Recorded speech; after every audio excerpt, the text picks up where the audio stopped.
শরীয়তপুরে ৫০ মাসের বকেয়া বেতন পাওয়া এবং চাকুরি রাজস্ব খাতে স্থানান্তর প্রক্রিয়া দ্রুত সম্পন্ন করার দাবিতে মানববন্ধন করেছে শরীয়তপুর পলিটেকনিক ইনস্টিটিউটের শিক্ষকরা। রোববার পলিটেকনিক ইনস্টিটিউটের সামনে এ মানববন্ধন কর্মসূচি পালন করে তারা। এ সময় তাদের সঙ্গে একাত্মতা ঘোষণা করে কর্মসূচিতে যোগ দেন পলিটেকনিকের সাধারণ শিক্ষার্থীরাও।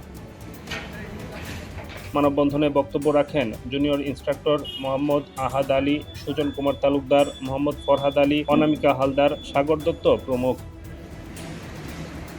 এ সময় বক্তারা বলেন, ৫০ মাস যাবৎ কাজ করলেও বেতন ভাতা না পেয়ে তারা মানবেতর জীবনযাপন করছেন। তাই অতি দ্রুত এই সমস্যা সমাধানের জন্য প্রধান উপদেষ্টার কাছে দাবি জানিয়েছেন। আমরা মূলত চাচ্ছি যে আমাদের শিক্ষকদের খুব দ্রুত বেতন দেওয়া হোক এবং তাদেরকে রাজস্বকরণ করে ক্লাসে ফেরত পাঠানো হোক, যাতে আমরা হাস্যোজ্জ্বল মুখে ক্লাস করতে পারি। আজকে আমরা ৭৩৮ জনের যে পরিবার, আমাদের পরিবারের সবাই কি অবস্থায় আছে এটা শুধু আমরাই জানি।